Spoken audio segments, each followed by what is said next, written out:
कच्चे गांव में ये पवित्र शिव महापुराण की कथा बाबा देव अधिदेव महादेव की कृपा से चल रही है। आज कथा का विराम दिवस है। कहते हैं, बाहर की आवाज़ थोड़ी कम करके अंदर की तरफ, कहते हैं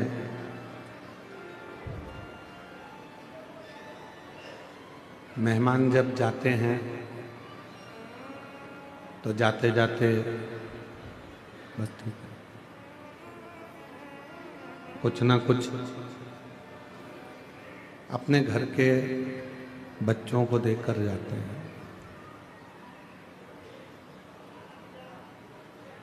और जब शिव महापुराण की कथा विराम होती है, कथा विराम की ओर जाती है, तब मेरे भोले बाबा भी अपने शिव भक्तों को कुछ ना कुछ देकर जरूर जाते हैं।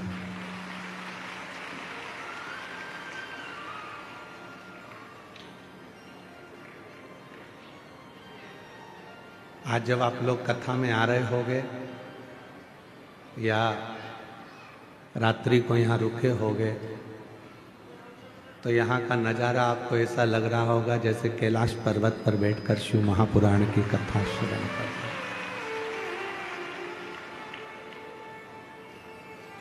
इतना कोहरा है,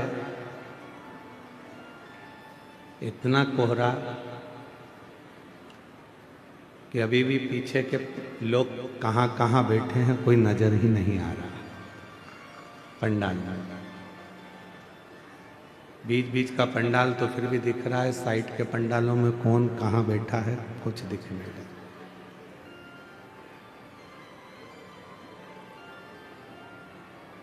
पर कितनी श्रद्धा है आपके अंदर और कितना विश्वास है।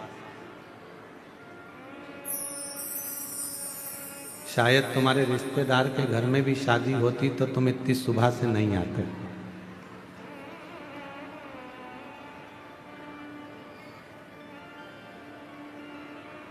कहीं तुमको अगर कुछ मिल भी रहा होता तो तुम वहां नहीं जाते।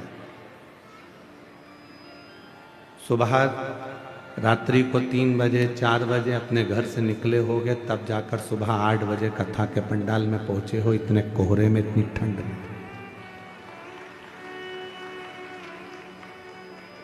कई मेरी जीजियाँ, कई मेरे जीजा पूरी रात से पंडाल में एक कम्बल को ओढ़ कर सो रहे हैं पूरी रात। तुमको क्या लगता है कि आप भगवान शंकर के लिए पूरी रात जागे हो, भगवान शिव के लिए इस कड़कड़ाती ठंड में, इस कोहरे में चलकर यहाँ तक पहुँचे हो, तो क्या मेरा भोले बाबा तुम्हारे दुखड़े मिटाने के लिए तुम्हारे दरवाजे पर नहीं आएगा?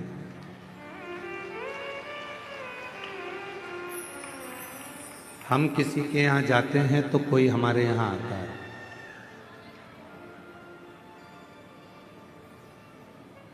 हम किसी को सम्मान देते हैं तो कोई हमको सम्मान देता है। हम किसी को अपशब्द कहते हैं तो वो हमको अपशब्द कहता है। हम किसी से मीठा बोलते हैं तो वो भी हमसे मीठा बोलता है। अब आप सब सीहोर वाले महाराज के लिए यहाँ पूरी रात से चलकर यहाँ नहीं पहुँचे। आप सीहोर वाले महाराज के लिए इतनी ठंड में, जिस ठंड में लोग अपनी रजाई नहीं छोड़ते, लोग अपना कमरा नहीं छोड़ते, अपना घर नहीं छोड़ते, ऐसी कड़कड़ाती हुई ठंड में और इस पूरे कच्चे गांव के जंगल वीरान में, पूरे आदिवासी वनवासी क्षेत्र में, इस क्षेत्र में इतनी कड़कती हुई ठंड में शायद कोई अपना घर नहीं छोड़ता, निकलता नहीं। पर हजारों लाखों की भीड़, सारे पंडाल फुल, और रात भर से आप बाबा का इंतजार कर रहे हो, तो मेरा भोलेनाथ आपकी झोली में खुशियां जरूर देगा।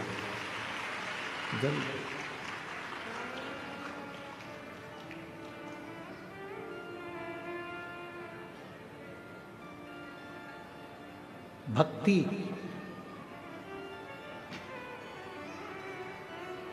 विश्वास शिव के करीब में लेकर जाता है, और जब आपकी जिंदगी में आप विश्वास पूर्ण कर लेते हो, भक्ति पूर्ण धारण कर लेते हो, तो शिव भी कृपा करता है। भगवान देवाधिदेव महादेव भी कृपा करते हैं।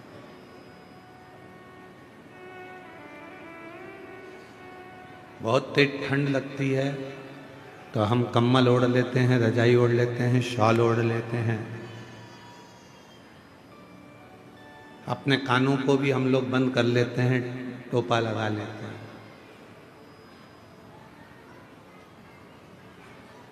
और बचा कुचा हो तो अपने मुंह को भी अपन बंद कर लेते हैं। बहुत तेज ठंड पड़ गई।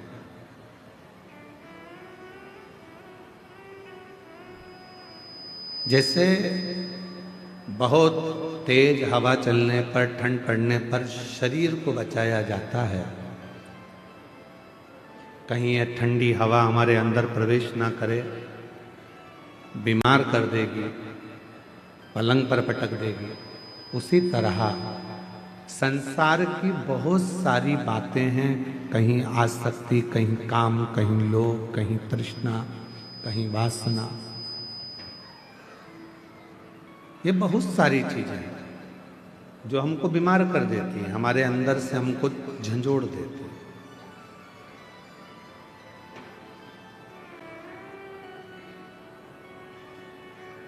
उस समय पर भगवान के भजन की, भगवान की भक्ति की, शंकर भगवान के श्री शिवाय नमस्तुभ्यम मंत्र की एक चादर, एक कम्बल ओढ़ लेना चाहिए, एक रजाई ओढ़ लेना चाहिए।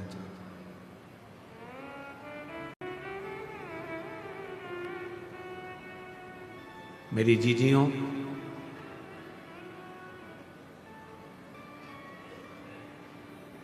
अपने आप पर पूरा भरोसा रखना, अपने आप पर पूरा विश्वास रखना, और अपने देव अधिदेव महादेव पर पूरा विश्वास रखना, पूरा भरोसा रखना। वो आपको कभी जिंदगी में डूबने नहीं देगा, आपका हाथ पकड़कर आपको मंजिल तक पहुंचा देगा। व्यक्ति कौन डूबता है? कौन सा व्यक्ति जिंदगी में आकर सक्सेस नहीं होता, सफल नहीं होता, उसकी जिंदगी में वो कभी तरक्की नहीं कर पाता, वो व्यक्ति जिंदगी में तरक्की नहीं कर पाता, वो व्यक्ति जिंदगी में सक्सेस नहीं हो पाता, वो उन्नति पे सीढ़ी पर नहीं चढ़ पाता जिसने जिंदगी में आने के बाद कुछ संघर्ष किया है। तुम्हारे पिता तुमको गाड़ी दिला देंगे, तुम्हारे पिता तुम्हारे लिए बंगला बना देंगे, तुम्हारे पिता तुम्हारे लिए जमीन खरीद देंगे, प्लाट दे देंगे, फैक्ट्री डाल देंगे, दुकान बना देंगे, सब कुछ कर देंगे। फिर भी पिताजी ने तुमको 2 बीघा जमीन दे दी, 2 एकड़ जमीन दे दी, 5 बीघा जमीन दे दी, 5 एकड़ जमीन दे दी, 10 बीघा जमीन दे दी, मकान दे दिया, फ्लैट दे दिया, बंगला दे दिया, मकान, जमीन, जायदाद, गाड़ी, बंगला सब दे दिया, तो भी तुम ये मत सोचना कि ये पिताजी की जो जायदाद है वो मेरी है। बाबा से प्रार्थना करना कि मुझे इतना बलवान बनाना जैसे मेरे पिताजी मुझे देकर जा रहे हैं और आज मुझे प्रदान कर रहे हैं, इतना शक्तिशाली बनाना कि मेरे पिताजी का जब बुढ़ापा आए तो उनको राजसी ठाठ दिखाऊं और उनकी जिंदगी भी अच्छे से, उनका जीवन अच्छे से। पिता कैसे कमाता है, पिता कैसे लाता है, कैसे परिवार चलाता है, वो पिता ही जानता है। धर्म पत्नी भले कह देगी कि हम तुम्हें दिखते नहीं हैं, तुम हमारे लिए कुछ करते नहीं हो, पर उस पति से पूछो कि जो कमा किसके लिए रहा है? वो तो अपना एक छोटा सा मोबाइल लेकर चल रहा है, अपने वही कपड़े जो उसने पहले सिलवा रखे थे वही कपड़ों को पहन रहा है, वही वस्त्र है, वही मोबाइल है, वही जूते हैं, वही चप्पल है, वही रुमाल है, वही कपड़े की अलमारी है। पत्नी कपड़े खरीद लेती है, बच्चे कपड़े खरीद लेते हैं, बेटियां कपड़े खरीद लेती हैं, बेटे कपड़े खरीद लेते हैं, उनका मन करता है तो मोबाइल भी बदल लेते हैं। पर कोई बाप से पूछे कि पिता आप ना कपड़े बदलते हो, आप ना घड़ी बदलते हो, आप ना जूते लाते हो, आप वही क्या करूंगा लेकर चल रहा है? तुम्हारी उम्र है तुम पहनो, तुम्हारी उम्र है तुम पहनो, तुम्हारी उम्र है तुम धारण करो। और वो अपनी पूरी जिंदगी केवल तुम्हारे लिए निकाल देता है, केवल तुम, पूरा जीवन।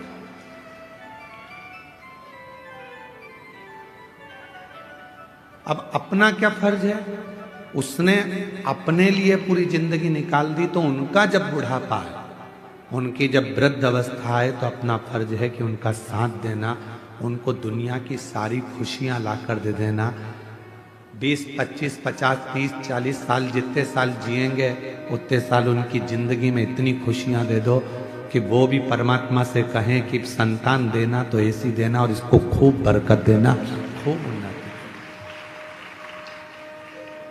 इनकी जिंदगी में खूब भंडार भर देना, इनको कोई दुख मत देना, इनको कोई तकलीफ मत देना, इनको कोई कष्ट नहीं देना।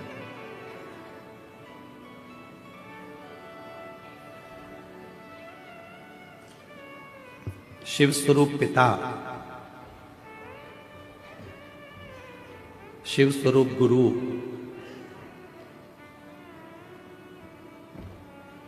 जब संसार सागर में हमको मिल जाते हैं तो वह हमारी जिंदगी को सार्थक बना देते हैं, हमारे जीवन को सार्थक।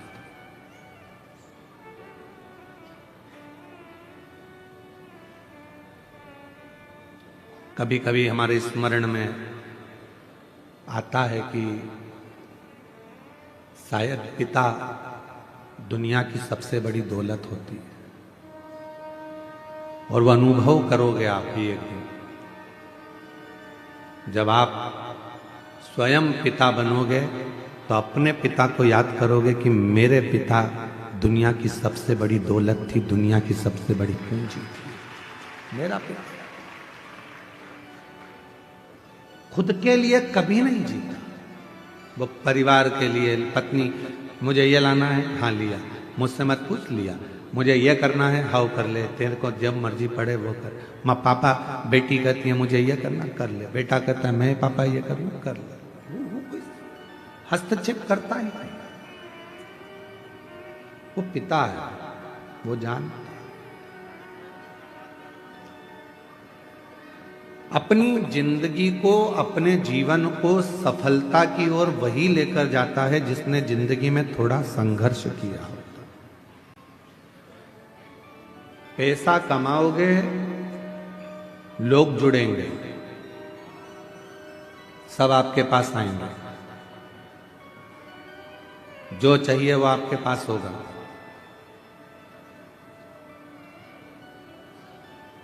जो तुमको गाली देते थे वो भी पैसे के बल पर तुम्हारे पास आ जाएंगे। जब तुम्हारी सत्ता चलेगी, तुम्हारा वैभव चलेगा, सब तुमको प्रणाम भी करेंगे, नमन भी करेंगे, आदर भी करेंगे। तुम्हारे भीतर अहंकार मत करना कि मेरे पास इतना पैसा है, बिल्कुल।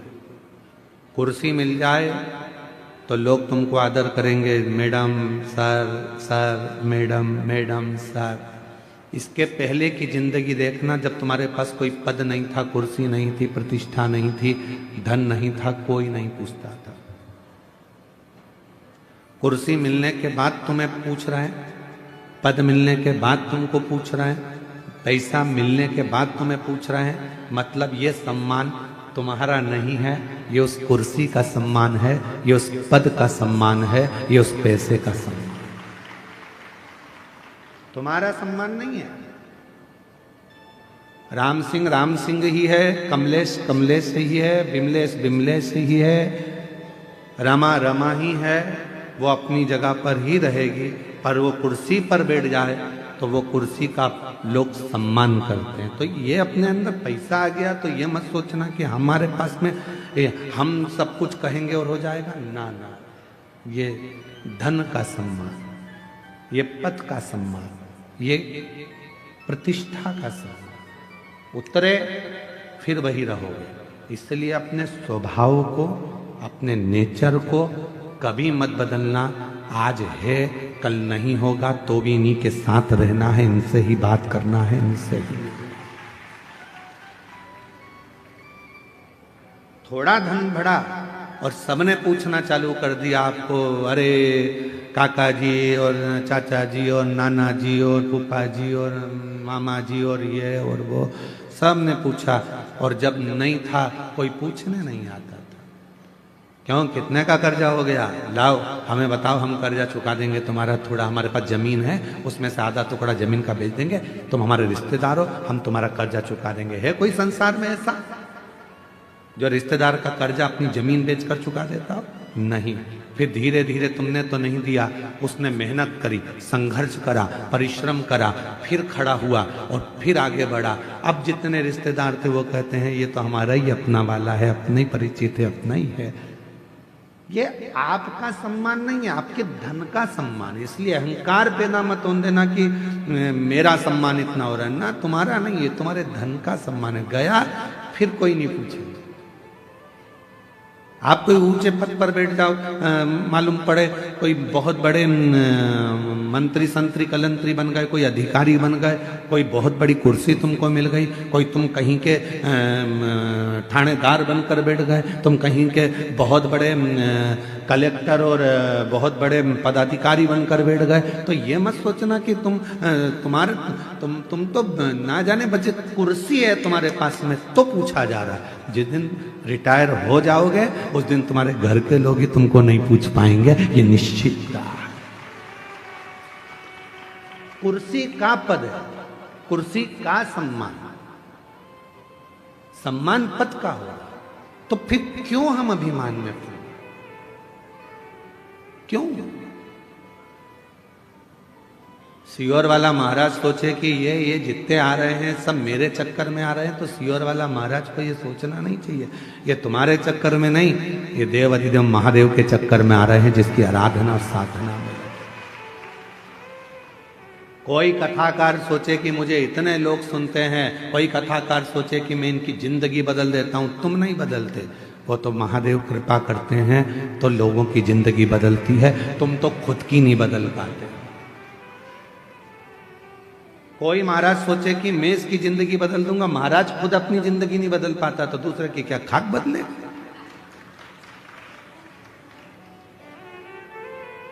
कभी ये विचार मत करना कि मैं कुछ कर रहा हूं।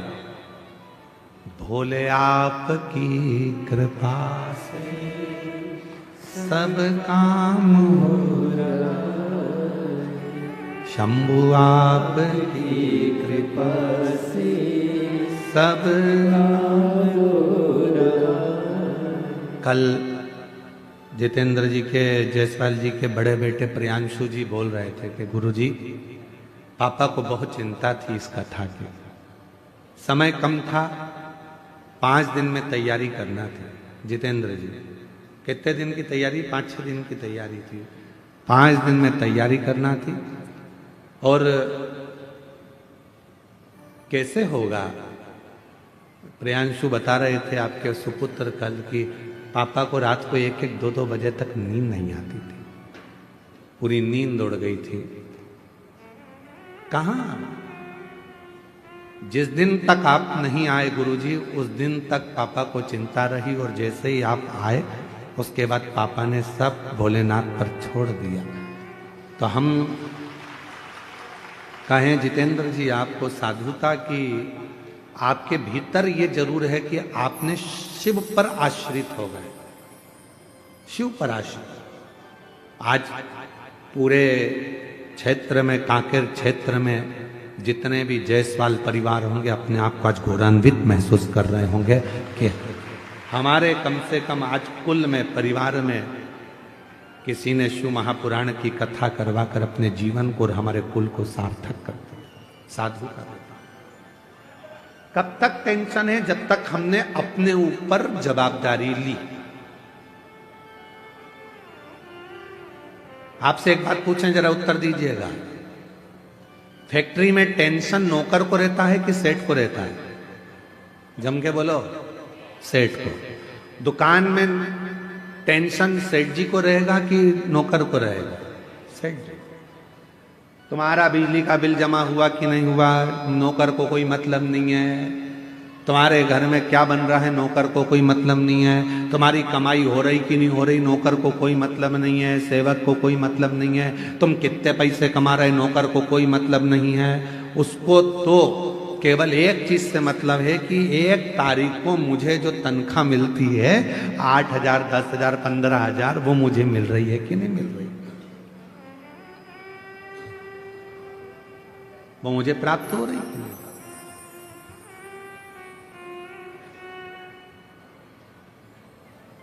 कितना कोहरा है जी, इतना भारी कोहरा, और उसमें ये शिव महापुराण की कथा, बड़ा आश्चर्य वाला विषय है। शिव भक्त का भाव। नौकर को चिंता नहीं है, नौकर को टेंशन नहीं है। फैक्ट्री में क्या हो रहा है, फैक्ट्री चल रही है कि नहीं चल रही है, फैक्ट्री में घाटा लगा कि लाभ हुआ, किसी को मतलब नहीं है। बस उसको तो अपनी तनख्वाह से मतलब होता है। पूरी जवाबदारी सेठ की होती है, पूरी जवाबदारी।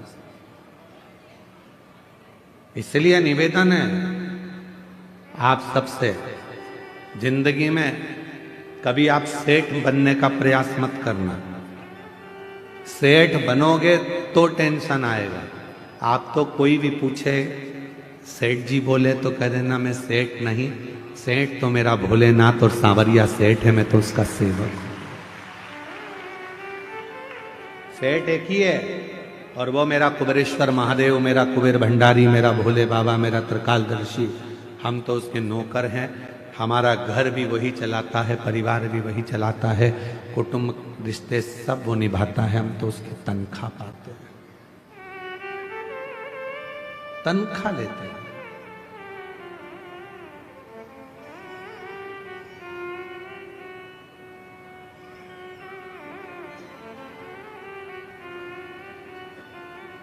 तेरी नौकरी सबसे सुंदर है बाबा, उससे बढ़कर कुछ नहीं, कुछ नहीं,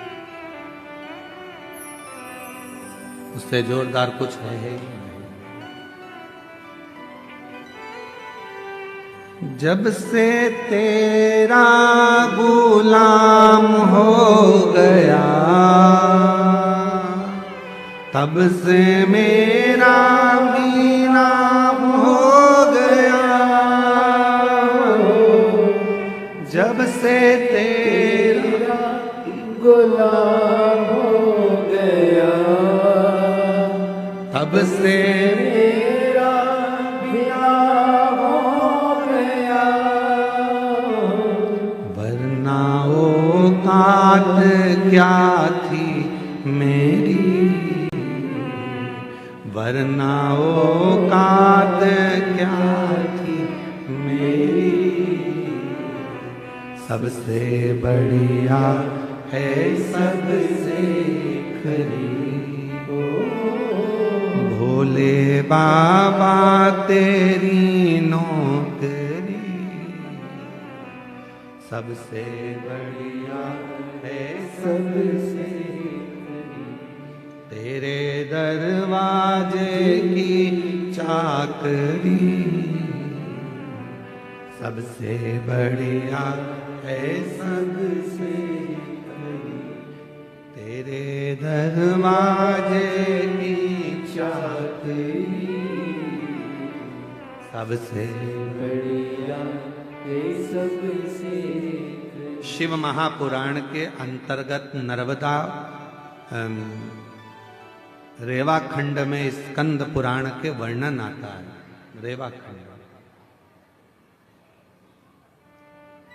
स्कंद पुराण के रेवा खंड में वर्णन आता है कि जब कोई संसार का मनुष्य शंकर जी की कथा में, शिव के मंदिर में, माई रेवा के तट पर, भगवान शिवालय में या शिव महापुराण में किसी का मुख भी अगर झूठा करा देता है तो उसका भंडार स्वयं भोलेनाथ भर जाता है।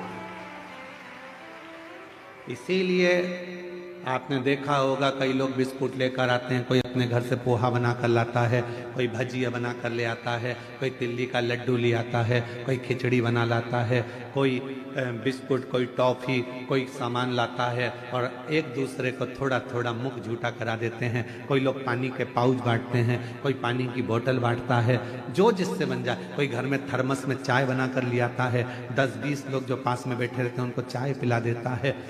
अर्थात मुख झूठा कराने का वर्णन भी हमारे यहाँ स्कंद पुराण के रेवा खंड में वर्णन आता है कि जो माँ रेवा के तट पर भगवान शिव की शरणागति में, शिव के शिवालय में, शंकर की कथा में अगर आए हुए शिव भक्तों को यदि मुख भी झूठा करा देते हैं तो उसके घर की अन्नपूर्णा कभी शिव समाप्त नहीं होने देते, उसका भंडार भरता है। ये शिव है, ये शिव। और हमको ये वनवासी आदिवासी क्षेत्र की कथा थी तो हमको ऐसा लगा था कि ना जाने यहाँ भक्त आएंगे तो यहाँ पर मुख झूठा कराएंगे कि नहीं कराएंगे, पर हमने रोज देखा प्रतिदिन दूर दूर से जो जो भक्त आते थे, साधारण गरीब बड़े भी अगर आते थे, अपने झोले में थोड़ी सी टॉफी लेकर आके लोगों को खिला जाते थे, बिस्कुट खिला जाते थे।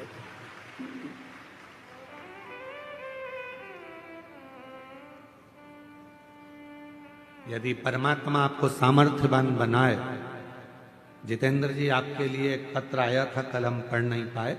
उस पत्र में लिखा था कि हम सप्तूर कथा में गए पर जो भोजन व्यवस्था यहाँ कच्चे गांव में मिली, ऐसी भोजन व्यवस्था कहीं नहीं मिली।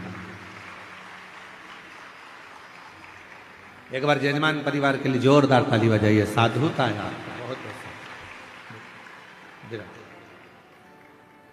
बहुत साधुता है। इतनी अच्छी व्यवस्थाएं जो दी गई, साधुता आपके हृदय को, आपके भाव को कि शिव के प्रति आपका इतना समर्पण। जब से तेरा गुलाम हो गया, तब से मेरा भी नाम हो गया। जब से तेरा गुलाम हो गया, तब से मेरा भी नाम हो गया।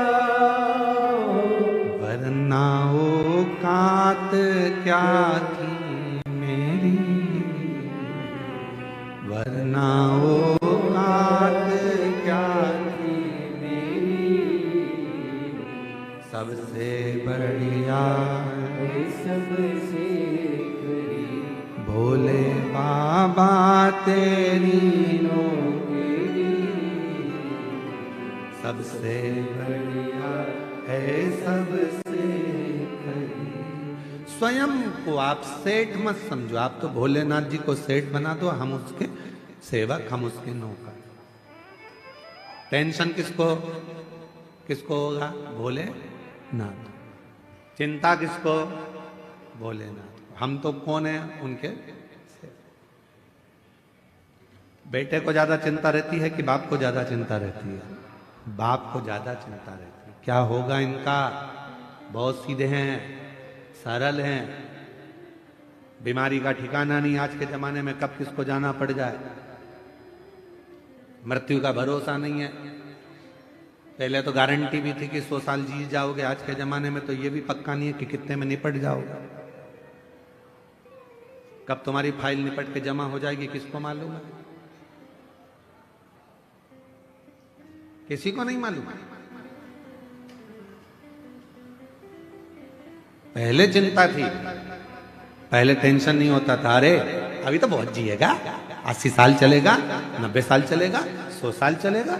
अब तो मालूम ही नहीं पड़ता, पड़ोस में सूचना मिल जाती, अटैक आ गया, अभी तो देखा था 8 दिन पहले ही तो मिली थी, उससे बढ़िया था, क्या हो गया, उनके घर की बहुत अच्छी थी, उसको क्या हो गया, मालूम पड़ा, चलेगा, मालूम ही नहीं पड़ता कब कौन कहां कैसे चले जा रहा, किसको मालूम, किसको पता।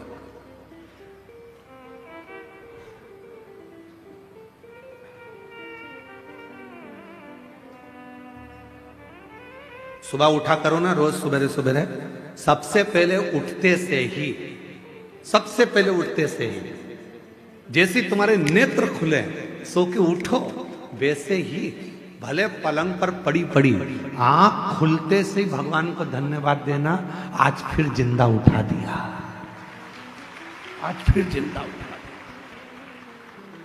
मालूम पड़े रात को सो रही थी और निपट गई तो किसको मालूम, किसको पता, आज फिर जिंदा उठा दिया।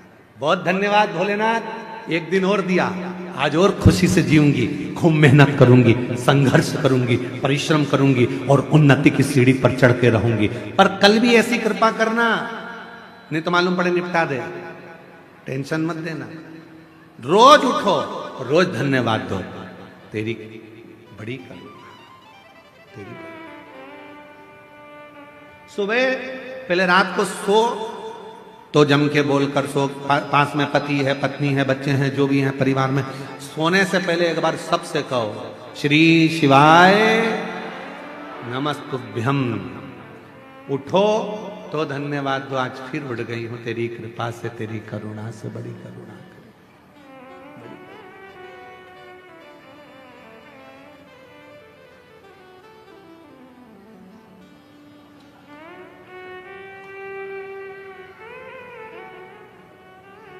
सब पड़ा रह जाएगा,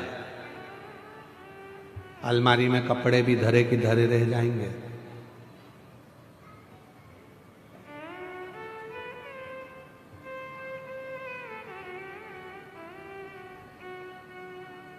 कई लोग तो हमसे भी कहते हैं सियोर वाले महाराज तुम इतना सोना वोना पहन के कथा वाचते हो। जजमान दिए हैं, भोलेनाथ की कृपा है, शिव की करुणा है, जोड़ जोड़ के तिजोरी में धर जाएंगे, बाद में औलाद पहनेगी, अपन ऊपर से ताकेंगे हमारी चेन तुम पहन रहे हो, हम तो पहन ही नहीं पाए। अलमारी में जितने कपड़े रखे हैं निकालो, पहनो, कल का बिल्कुल भरोसा नहीं है कि पहन पाओ कि नहीं पहन पाओ। अचार है बरनी में तो खा लो, धरा की धरा रह जाएगा, पापड़ अच्छे सेक सेक के खाओ, मक्का की रोटी, ज्वार की रोटी, बाजरा की रोटी, ठंड चल रही है, बेहतरीन गुड़ में मिला मिला के खाओ। कल का कोई ठिकाना नहीं जिंदगी में, कब किसको जाना पड़ जाए और मालूम पड़े अचार की बरनी धरी की धरी रह जाए, फिर 13 दिन मेहमान खाए, अपन ऊपर से देखें हमारा अचार तुम खा गए, हमारा अचार। फुल एंजॉय की जिंदगी जियो, जितना कमा रहे हो उस कमाई में से आप किसी को दो मत दो, दान करना है तुम करो, नहीं मन करे तो मत करो, तुम तो 1 रुपया मत दो तो किसी को, तुम खुद के ऊपर तो खर्च करो, खुद के ऊपर खर्च नहीं करते, अपने ऊपर थोड़ा बहुत तो खर्चा करो, परिवार चलाओ, कुटुंब चलाओ, मना नहीं है, पर अपनी अब खाऊंगा मन कर रहा है, मूंगफली खरीद लूं 10 रुपए की, खा लूं 10 रुपए की, मैं मक्का खरीद के खा जाऊं, मन कर रहा है, पर घर पे बच्चे भी बैठे होंगे, पत्नी इंतजार कर रही होगी, उसके लिए थोड़ी सी ले जाऊं, ले जाने के चक्कर में जेब में थे 10 रुपया, और मालूम पड़े उसकी या तो वो खा ले या तू खा ले, पर मन कर रहा है बच्चों के लिए ले जाऊं, पत्नी के लिए ले जाऊं, बुजुर्ग के लिए ले जाऊं, घर में सबके लिए ले जाऊं, मैं कैसे, तो लेकर जा रहे थे और ले जा रहे थे, हाथ में धर के मूंगफली, आ गया पीछे से मंकी, बंदर, और मूंगफली की पुड़िया छुड़ा के ले गया, ना लीलाबाई के काम आई ना कमलेश के काम आई, मूंगफली बिमलेश का भाई खा गया, ले हो गया, डरा।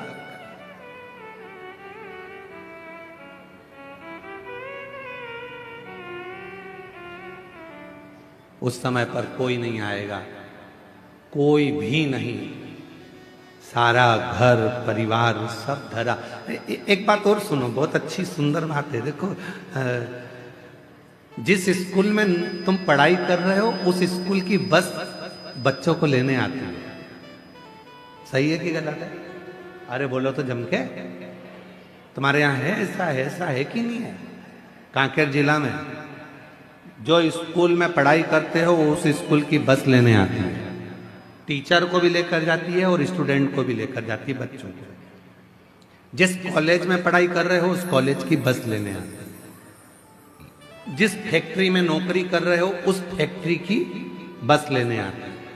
तुम बहुत बड़े ओहदे पर जज बन गए, अच्छी कुर्सी पर बैठ गए, तो सरकार की गाड़ी तुमको लेने आती है। तुम बड़े अधिकारी बन गए तो सरकार की गाड़ी तुम्हें लेने आएगी, छोड़ने जाएगी। बोलो सही है कि गलत है?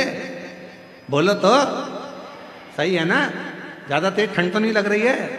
हाँ तो फिर बोलते जाओ, सही है? हाँ, स्कूल की बस स्कूल के बच्चों को लेने आ रही है, कॉलेज की बस कॉलेज के बच्चों को लेने के लिए आ रही है, प्राइवेट कंपनी की बस प्राइवेट कंपनी के लोगों को लेने आ रही है, और सरकार की बस सरकारी कर्मचारी को लेने के लिए आ रही है। अब वो तुम वहां नौकरी कर रहे हो इसलिए वो तुम्हें लेने आ रही है, वो तुम वहां पढ़ाई कर रहे हो इसलिए तुम्हें लेने आ रही है। दूसरे स्कूल के बच्चे को थोड़ी ना बिठा के ले जाएगी, दूसरे कर्मचारी को थोड़ी ना बिठा के ले जाएगी। उसी तरह जिस कंपनी में काम कर रहे हो उस कंपनी की बस तुम्हें लेने के लिए आती है। अब आज से एक बात याद कर लेना, अपन सब शंकर जी की कंपनी में काम कर रहे हैं, इसलिए आखिरी में शंकर की कंपनी की बस लेने के लिए कोई दूसरी बस अपने को लेने नहीं आएगी। नंदी पर भोलेनाथ होंगे और कहेंगे आओ बैठो साथ चलो, प्राण छूट चुके हैं, मैं तुम्हें नरक नहीं भुगताऊंगा। कंपनी की बस आई है, आराम से एसी कूलिंग कर कर लेकर जाऊंगा, आराम से चलना, मैं तुम्हें कैलाश लेकर जाऊंगा और वो कंपनी लेकर जाएगा। अंत समय प्रभु आना पड़ेगा, वचन दिया तो निभाना पड़ेगा। अंत समय प्रभु आना पड़ेगा, वचन दिया तो निभाना पड़ेगा। आए ना आए प्रभु कुटुंब कबीरा, अंत समय प्रभु आना पड़ेगा, वचन दिया तो निभाना पड़ेगा। अंत समय में तुझे आना है, वचन दिया था। शिव पुराण में बैठकर कहा था, सियोर वाले महाराज ने बोला था, हम नहीं मानते कि सियोर वाला महाराज कथा करता है, हम तो ये मानते हैं कि हमारा विश्वनाथ कथा करता है। तो हमने तो उनकी वाणी को शिव की वाणी मानी और वचन दिया था कि तुम घबराना नहीं, आखिरी में उसकी गाड़ी लेने के लिए आएगी। तो मुझे यमराज लेने नहीं आना चाहिए, मुझे यम के दूत नहीं आना चाहिए। अंत समय में आए तो तू आना।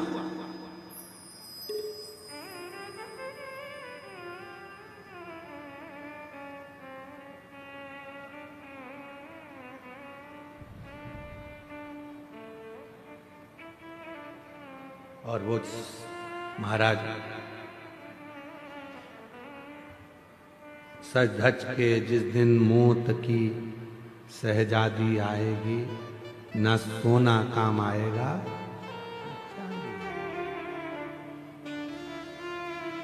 कोई पलंग पर पड़ा हो, अंतिम सांसें गिन रहा हो।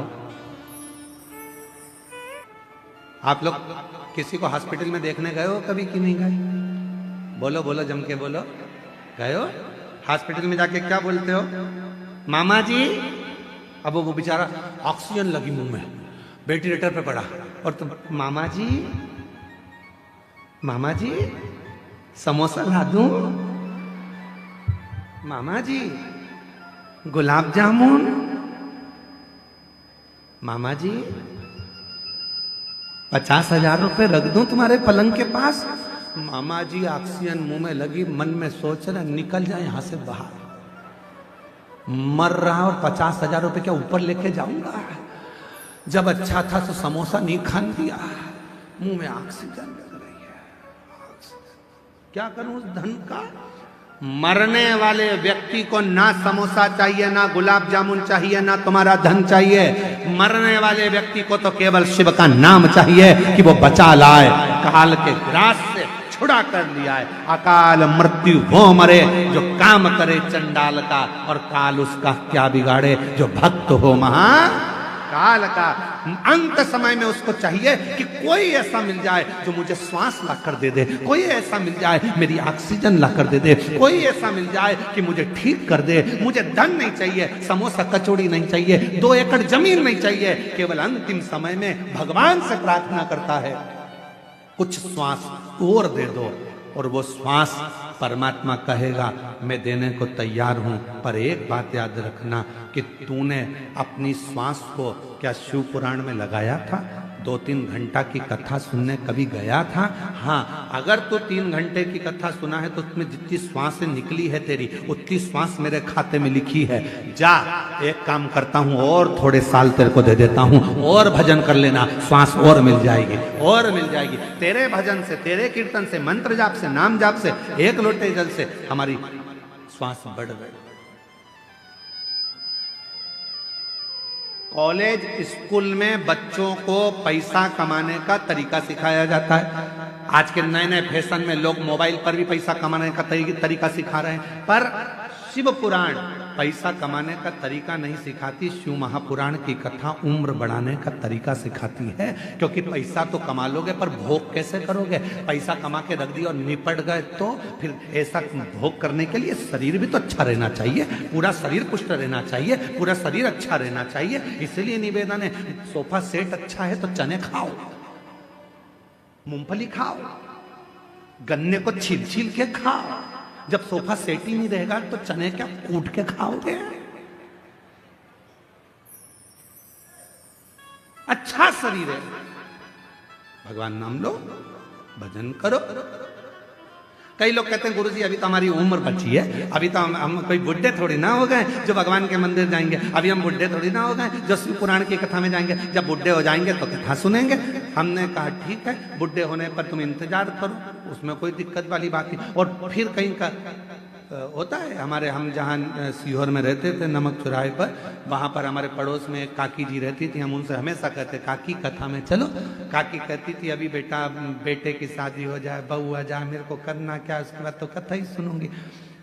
1 साल बाद वो भैया की शादी हो गई, उनकी बहू आ गई। हमने काकी से कहा काकी कथा में चलो। काकी बोली बस बेटा बहू का थोड़ा जाते का समय है, छोरा छोरी हो जाए उसके बाद तो कथा ही कथा। अब छोरा छोरी हो गए, 1 साल बाद फिर कहा कि अब कथा। अब बेटा वो बच्चा छोटा सा है, बेचारी बहू रसोई घर संभाले कि बच्चा संभाले, बस थोड़ा सा बड़ा हो जाए। हमने 3 साल कुछ भी नहीं बोला। 3 साल बाद फिर कहा काकी कथा में चलो। काकी बोली बेटा वो छोरा छोटा सा पाँव ले लिए इधर उधर घूमता है, पकड़ के रखना पड़ता है, ठीक है। अब बच्चा बड़ा हो गया 2-4 साल बाद, फिर हमने कहा काकी कथा में चलो।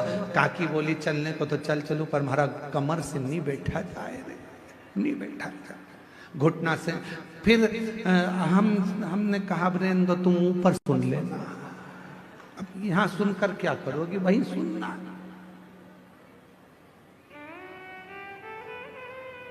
एक दिन हमारी सासू जी से हंसकर बोली जेठानी, राम नाम को सुमिरन कर ले, 2 दिन की है जिंदगानी। एक दिन हमारी सासू जी से हंसकर बोली जेठानी, राम नाम को सुमिरन कर ले, 2 दिन। बस 2 दिन का जीवन है, उसको तुम कैसे जियोगे ये तुम्हारे ऊपर निर्भर करता है। तुम कितनी खुशी से, आनंद से, भक्ति से, भजन से, स्मरण से जी लो, यही जीवन है, यही आनंद है। शिव कथा क्या कहती है? शंकर भगवान बैकुंठ में रह रहे हैं क्या? बोले जम के नहीं। शंकर भगवान के पास में डल्लभ के गद्दे हैं क्या? बोलते जाओ। नहीं। शिव जी के पास सोने के जेवर हैं? नहीं। उनके पास जो जेवर है तुम्हारे घर में आ जाए तो तुम भग जाओ। सांप बिच्छू। ना शंकर भगवान के पास सोने के जेवर हैं, ना शंकर भगवान के पास में डल्लभ के गद्दे हैं, ना शंकर भगवान के पास में बंगला है, ना उनके पास में गाड़ी है। शिव जी से सीखो, खुले आसमान में रहते हैं। खुले आसमान, सांप के जेवर पहनते हैं, कानों में बिच्छू पहनते हैं, मृगछाला को नीचे पहनते हैं, फिर भी अपने परिवार के साथ हमेशा स्माइल देते मिलते हैं, खुशियों में मिलते हैं, खुशियों। इसलिए भगवान शंकर का पूरा परिवार, जब भी हमारे यहाँ कोई मंगल कार्य होता है तो उसमें हमारे भगवान शंकर के पूरे परिवार को बुलाया जाता है। आपके यहाँ ऐसा होता है कि नहीं होता हमको नहीं मालूम। शादी के पहले गणेश जी नोते जाते हैं, तुम्हारे यहाँ नोते हैं? पूछते हैं। शादी के समय पर माता पूजन होती है, मतलब शंकर जी का पूरा परिवार हमारे घर के शुभ कार्य में उनको बुलाया जाता। क्यों? क्योंकि वो जैसे भी हैं अपनी मस्ती में रहते हैं, मंगल आनंद में रहते हैं। मंगल, इसलिए शादी में सबसे पहले अगर कोई वो गाना गाते हैं, क्या बोलते हैं उसको, दूल्हे को क्या कहते हैं शादी में? बन्ना। और दुल्हन को बनी। दूल्हे को बना, दुल्हन को बनी, और दोनों में ही नहीं बनी तो काय का बना और काय की बनी। तो वो जब वो दोनों के लिए वो गाते हैं ना भजन, रात्रि को शादी में 8 जब फ्री हो जाती हैं जीजियां, तब आराम से ढोलक ले लेके बैठ जाती हैं और खूब प्रेम प्रेम से गाती हैं उसको, बहुत जोर जोर से। बना जी दिल्ली जाना जी, वहाँ से लहंगा लाना जी, बनी फिर पहन के आएगी, फिर यूं इतराएगी, फिर गाना गाएगी, झुमका गिरा। वो तो ये सब गाने से पहले वो पहले भजन गाते भगवान गणेश जी का। गौरी के नंदा गजानंद स्वामी, तुम्हें आज मंदिर में आना पड़ेगा। गौरी के नंदा गजानंद स्वामी, तुम्हें आज मंदिर में आना पड़ेगा। तांबा का हंडा में तातो धरो पानी, तांबा का हंडा तातो धरो पानी। गौरी के नंदा गजानंद स्वामी, तुम्हें आज मंदिर में नहाना पड़ेगा। गौरी के नंदा गजानंद स्वामी, तुम्हें आज मंदिर में नहाना। सोने की थाली में भोजन परोसा, सोने की थाली में भोजन परोसा। गौरी के नंदा गजानंद स्वामी, तुम्हें आज मंदिर में खाना पड़ेगा। बाबा, सब करने से पहले भगवान गणेश जी को निमंत्रण, सब कार्य से पहले माँ देवी को निमंत्रण, सब कार्य से पहले भगवान षडानंद को निमंत्रण, सब कार्य से पहले भगवान कुल देवता को निमंत्रण। ये क्या है? मतलब शंकर भगवान वीराने में रहते हैं, कैलाश पर रहते हैं, एकांत में रहते हैं, उसके बाद भी शंकर भगवान अपनी मस्ती में, अपने आनंद में, शिव भक्ति में, बड़े भगवान शंकर अपनी मस्ती में रहते हैं। इसलिए सबसे पहले मंगल कार्य में उनके परिवार को बुलाया जाता है। आप में से कितने लोग हैं जिनके यहाँ पर शादी होती है तो भगवान लक्ष्मी और नारायण की पूजन होती है? ना, एक की पूजन होती है सत्यनारायण भगवान की, कि दूल्हा दुल्हन सावधान, पत्नी से निवेदन है पति से झूठ मत बोलना, और पति से निवेदन है इसको सब सत्य बताना। पर सही मायने में तो अगर दोनों सत्य बता दे तो 2 दिन में तलाक हो जाए। सत्यनारायण की कथा हो रही है, तुम इसको छुपाना नहीं और तुम इसको बता रहे। सत्य बोल दे। तो अभी बात करो, एक पत्नी तैयार होके बढ़िया साड़ी वाड़ी पहन के जोरदार तैयार होके पति के सामने आ गई और पति से पूछी मैं कैसी लग रही है। पति बोला नहीं बोलूंगा, बोलूंगा तो तू लड़ लेगी। अरे बोला तो सही मैं कैसी लग रही हूं। पति नहीं बोला, बेचारा चुप रहा, नहीं बोला। पत्नी ने हाथ पकड़ लिया, मैं तुमसे पूछ रही हूं मैं कैसी लग रही हूं। पति बोला ऐसी लग रही जैसे हरी घास में भैंस चढ़ रही।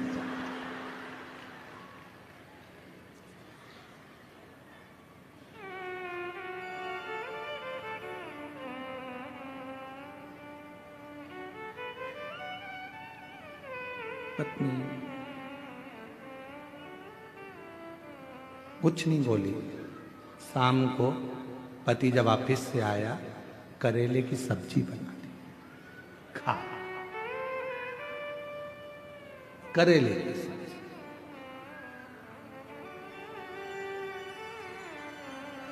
सत्य होती है। शादी ब्याह में लक्ष्मी नारायण भगवान का पूजन नहीं, सत्यनारायण भगवान का पूजन होता है। शादी ब्याह में भगवान गणेश जी का पूजन होता है। माँ अम्बा जगदम्बा जगतधात्री दुर्गा भवानी के माता पूजन होती है। भगवान शिव की आराधना कुल देवता के रूप में, पितृदेवता के रूप में होती है, शिव की आराधना। पर मंगल कार्य में भगवान शिव के पूरे परिवार को बुलाया जाता है। क्यों? क्योंकि वो जहां रहते हैं वो शांति और सुकून से रहते हैं, उनको बहुत ज्यादा से मतलब ही नहीं, वो अपनी मस्ती में जिंदगी, अपनी मस्ती। शिव कथा करें, पैसा कमाओगे, लोग जुड़ेंगे, परिवार के लोग आएंगे, तुम्हारे पास में खड़े हो जाएंगे। धन देखकर कोई भी आ सकता है, पर याद रखना पैसा से परमात्मा नहीं आता। परमात्मा को पाने के लिए तो उसका भजन करना पड़ता है, उस पर विश्वास करना पड़ता है, तो वो मिले।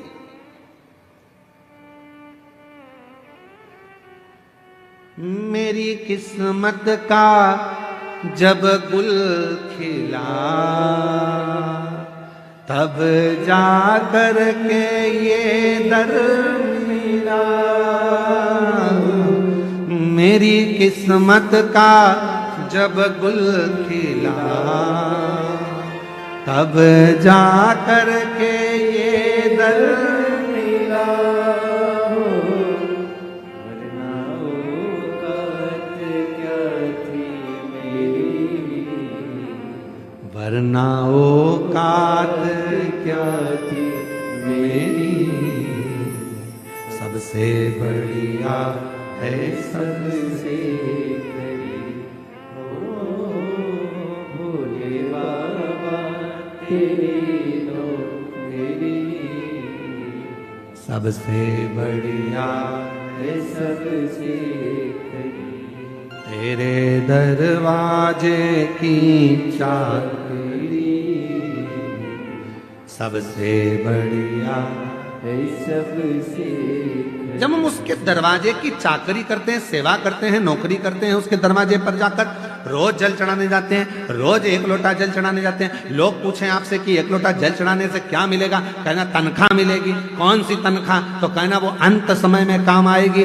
आखिरी में वही तनख्वाह काम आएगी जो हमने एक लोटा जल चढ़ाया है, उसी ने हमारी समस्या का निवारण करा है, उसी ने हमारी समस्या को दूर किया है।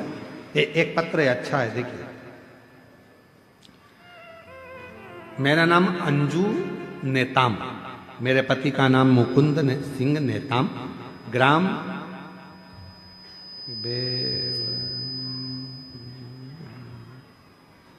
आओ रे जल्दी आओ, गांव का नाम बताओ। मेरा नाम अंजू नेताम, पति का नाम मुकुंद सिंह नेताम, और ग्राम तुम पढ़ो बेमतरा है, तो हमने सुना था बेवरती, बेवरती, जिला कांकेर की निवासी। गुरुजी, मेरे पति को विगत 15 वर्षों से शराब पीने की आदत थी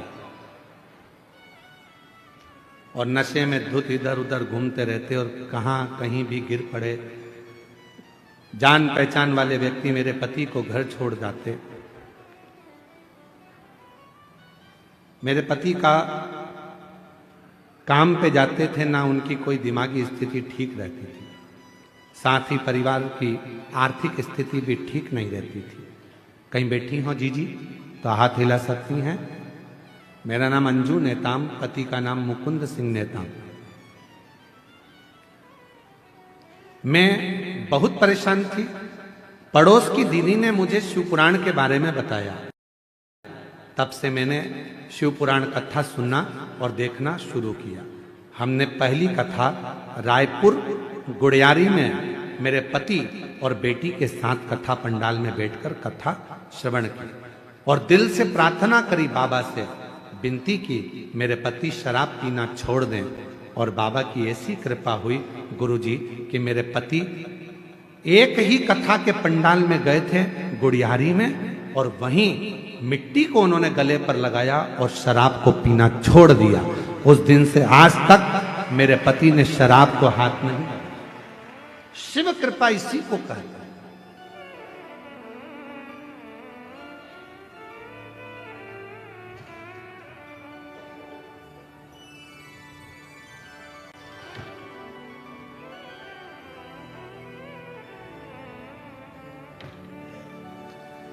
इसी को शिव की कृपा कहते हैं, इसी को भगवान शंकर की कथा कहते हैं।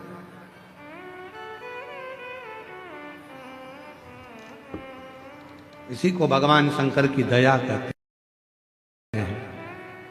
महाराज क्या करा उसने? भगवान शिव पर विश्वास किया। क्या करा उसने? भगवान शंकर पर भरोसा किया। और जब वो भगवान शिव पर भरोसा करने लगी तो भोले बाबा ने उसके सारे दुखों को, सारी तकलीफों को हर लिया।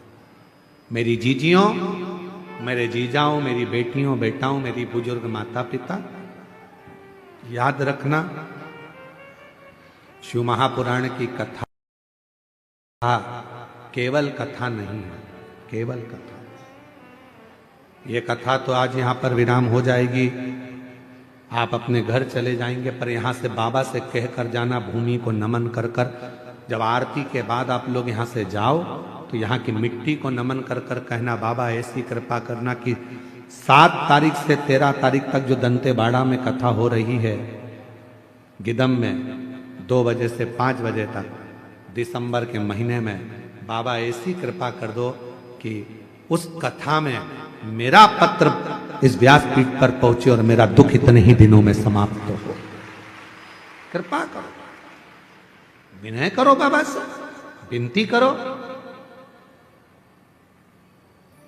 जब आप बाबा से कहोगे तो बाबा श्रवण करेगा।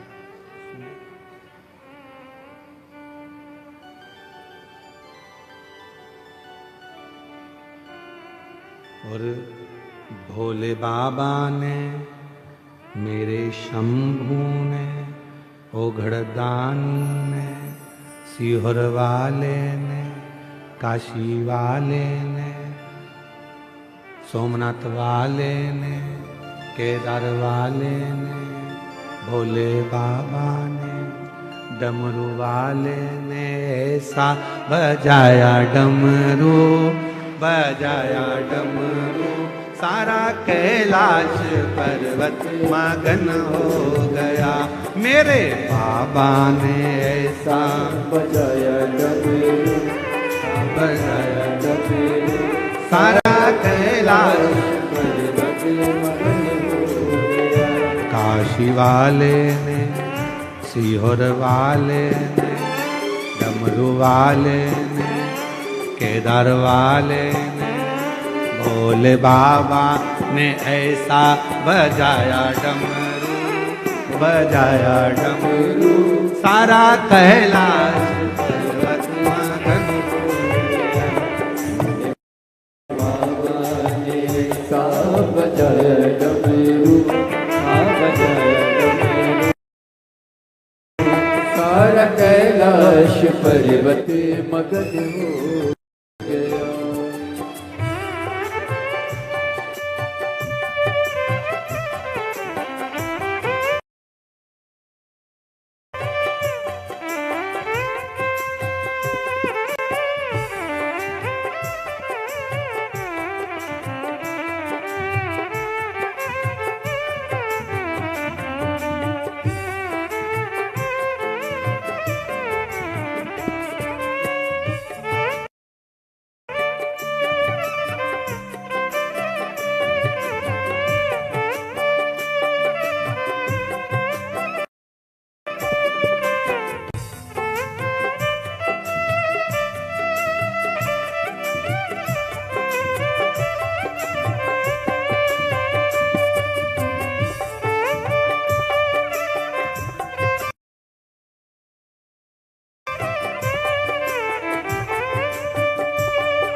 डमरू की धुन सुन के गणपति जी आए, डमरू की धुन सुन के गणपति जी आए, डमरू की धुन सुन के गणपति जी आए, डमरू की धुन सुन के गणपति जी आए, गणपति जी आए सके नारद को लाए, गणपति जी आए सके नारद को लाए। अम्बे कमन भी मगन हो गया, अम्बे कमन भी मगन हो गया, सारा कैलाश पर्वत मगन हो गया, सारा कैलाश पर्वत मगन हो गया।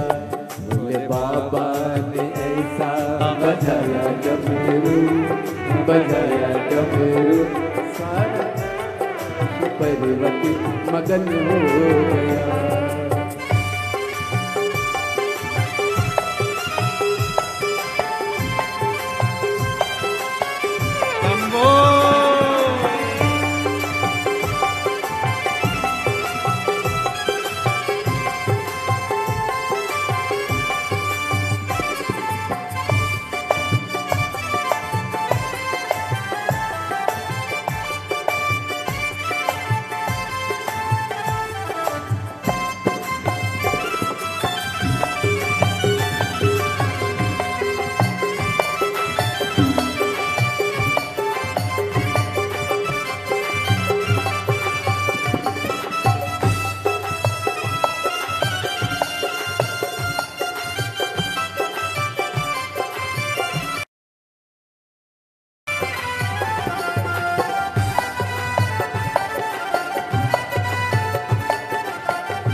डमरू की धुन सुन के राम जी आए, डमरू की धुन सुन के राम जी आए, डमरू की धुन सुन के राम जी आए, डमरू की धुन सुन के राम जी आए, राम जी आए संगे लखन को लाए, राम जी आए संगे लखन को लाए। मैया सीता का, मैया सीता का, मैया सीता का मन भी मगन हो गया, मैया सीता का मन भी मगन हो गया, सारा कैलाश पर्वत मगन हो गया, सारा कैलाश पर्वत मगन हो गया। भोले बाबा ने ऐसा बजाया डमरू, बजाया डमरू, सारा कैलाश पर्वत मगन हो गया।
डमरू की धुन सुन के राधा जी आई, डमरू की धुन सुन के राधा जी आई, डमरू की धुन सुन के राधा जी आई, राधा जी आए संगे कान्हा को लाए, राधा जी आए संग कान्हा को लाए। वहाँ सखियों का मन भी मगन हो गया, वहाँ सखियों का मन भी मगन हो गया, सारा कैलाश पर्वत मगन हो गया, सारा कैलाश पर्वत मगन हो गया। भोले बाबा ने सा बजाया डमरू, बजाया डमरू, सारा कैलाश पर्वत मगन हो गया। मेरे बाबा ने, भोले बाबा ने, मेरे बाबा ने, शंभू बाबा ने, मेरे बाबा ने, डमरू वाले ने, मेरे बाबा ने, भोले बाबा ने, मेरे बाबा ने ऐसा बजाया डमरू, बजाया डमरू, सारा कैलाश पर्वत मगन हो गया। मेरे बाबा ने ऐसा बजाया डमरू, बजाया डमरू, सारा कैलाश पर्वत मगन हो गया, सारा कैलाश पर्वत मगन हो गया, सारा कैलाश पर्वत मगन हो गया, सारा कैलाश पर्वत मगन हो गया।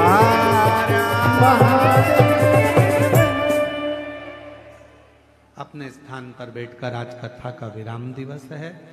दिल से बाबा को अपने मन की बात कहो, प्रार्थना करो, विनय करो, विनती करो और बाबा को अपने मन का भाव कहिए।